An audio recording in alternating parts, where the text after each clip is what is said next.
అందరికీ నమస్కారం. అమ్మ మాట అమ్మాయి బాట ఛానల్కి స్వాగతం. కథ చెప్పుకుందామా? అపాత్రదానం. మగధ రాజ్యం ఉచ్చస్థితిలో ఉన్న కాలంలో బోధిసత్వుడు ఒకప్పుడు ఆ రాజు వద్ద కోశాధికారిగా ఉండేవాడు. ఆయనకు 80 కోట్ల వరహాల సొంత ఆస్తి ఉండేది. కాశీరాజ్యంలో శ్రీవత్స అనే మరొక ధనవంతుడుండేవాడు. ఆయన 80 కోట్ల వరహాలకు పైబడిన ఆస్తిపరుడు. కోటీశ్వరులైన బోధిసత్వుడు, శ్రీవత్స ప్రాణమిత్రులు. కాలం కలిసిరాక వ్యాపారంలో విపరీతంగా నష్టపోవడంతో శ్రీవత్స పేదవాడైపోయాడు. ఆ పరిస్థితుల్లో అతడికి తన మిత్రుడైన బోధిసత్వుడు గుర్తుకు వచ్చాడు. శ్రీవత్స తన భార్యతో కాలినడకన బయలుదేరి మగధ రాజ్యం చేరి బోధిసత్వుణ్ణి చూడబోయాడు. బోధిసత్వుడు ఆయనకు ఎదురు వెళ్ళి కుశల ప్రశ్నలు అడిగాడు. శ్రీవత్స పెద్దగా నిట్టూర్స్తూ, బోధిసత్వ, నా దశ మారిపోయింది, బికారినైపోయాను. ఇటువంటి స్థితిలో నాకు సహాయపడగలవాడివి నీవు ఒక్కడివే అని నమ్మి ఇలా వచ్చాను అన్నాడు. శ్రీవత్స, విచారించకు, కష్ట సమయంలో రావలసిన చోటుకే వచ్చావు అని బోధిసత్వుడు తన దగ్గర ఉన్న ధనంలో సగం అంటే 40 కోట్ల వరహాలు మిత్రుడికి ఇవ్వడమే కాక దానితో పాటు తన పరివారంలోని సగం మందిని అతడి పరం చేశాడు. కొంతకాలం గడిచింది. రాజ్యంలో చెలరేగిన అరాచకం, అల్లరుల కారణంగా బోధిసత్వుడు ఉద్యోగంతో పాటు ధనాన్ని కూడా పోగొట్టుకొని దారిద్ర్య బాధకు గురయ్యాడు. ఆయనకు ఈ స్థితిలో తనకు సహాయపడగలవాడు మిత్రుడైన శ్రీవత్స తప్ప మరెవ్వరూ లేరన్న నమ్మకం కలిగింది. వెంటనే బోధిసత్వుడు భార్యతో ఈ సంగతి చెప్పి ఆమెతో సహా కాశీరాజ్యానికి బయలుదేరాడు.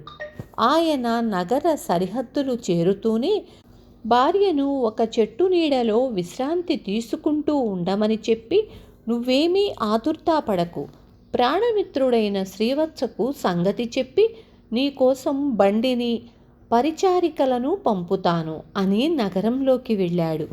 బోధిసత్వుడు శ్రీవత్స ఉండే భవన ద్వారం కాపలావాడితో తాను ఎవరైనది చెప్పి ఆ సంగతి యజమానికి చెప్పమన్నాడు. కాపలావాడు లోపలికి పోయి తిరిగి వచ్చి బోధిసత్వుణ్ణి తన యజమాని రమ్మనమని చెప్పినట్లు తెలియపరిచాడు.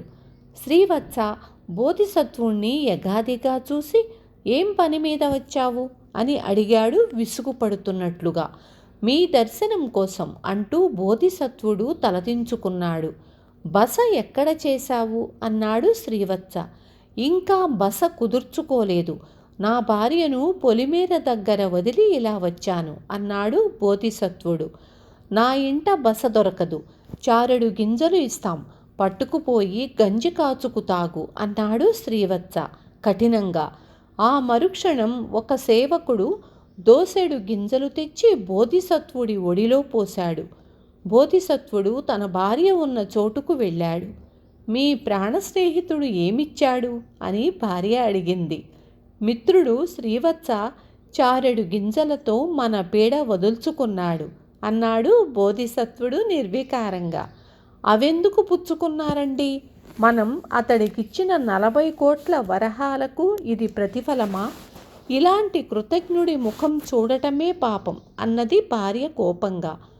కళ్ళనీళ్లు పెట్టుకున్న భార్యను ఓదారుస్తూ బోధిసత్వుడు, ఏది ఏమైనప్పటికీ ఒకసారి మిత్రులైన వారి మధ్య విరోధభావం ఏర్పడకూడదు, అందుకోసమే ఈ గింజలు పుచ్చుకున్నాను అన్నాడు. భార్యాభర్తలు ఇలా మాట్లాడుకుంటూ ఉండగానే సేవకుడొకడు ఆ దారినే వచ్చాడు. వాడు లోగడ బోధిసత్వుడు శ్రీవత్సకు పంచి ఇచ్చిన పరివారంలోనివాడు. వాడు తన పూర్వపు యజమానిని గుర్తించి కాళ్లపై పడి, అయ్యా, ఇలా వచ్చారేం అని అడిగాడు. బోధిసత్వుడు వాడికి జరిగిందంతా చెప్పాడు. సేవకుడు ఎంతగానో విచారించి బోధిసత్వుణ్ణి, ఆయన భార్యను తన ఇంటికి తీసుకుపోయి భోజనం పెట్టి ఉండేందుకు ఒక గది ఇచ్చాడు.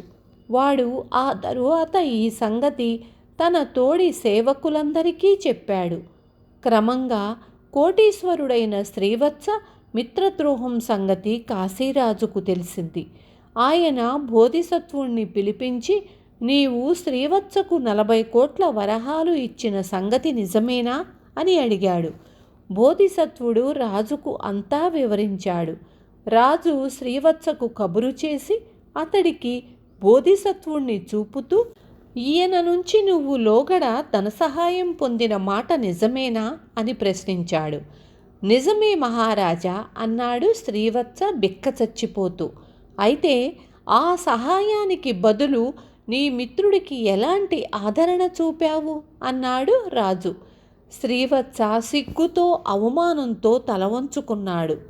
రాజు తన మంత్రులతో సంప్రదించి శ్రీవత్స ఆస్తి అంతా బోధిసత్వుడి పరం చేస్తున్నట్లు తీర్పు ఇచ్చాడు. బోధిసత్వుడు రాజుతో, మహారాజా, ఇతరుల సొత్తు నాకు పూచిక పుల్ల కూడా వద్దు. నేను ఇచ్చినది నాకు తిరిగి ఇస్తే చాలు, అంతే అన్నాడు. రాజు ఆ ప్రకారమే బోధిసత్వుడికి 40 కోట్ల వరహాలు శ్రీవత్స చేత ఇప్పించి బోధిసత్వుడితో, అపాత్రదానం కూడని పని అని అన్నాడు. ఈ విధంగా బోధిసత్వుడు తిరిగి ఐశ్వర్యవంతుడై దానధర్మాలు చేస్తూ చాలా కాలం సుఖంగా ఉన్నాడు. ఎప్పుడూ అపాత్రదానం మాత్రం చేయకూడదు. దానివలన వాళ్ళకి ఆ విలువ కూడా అర్థం కాదు. రేపు మళ్ళీ ఇంకొక మంచి కథతో మీ ముందుకు వస్తాను.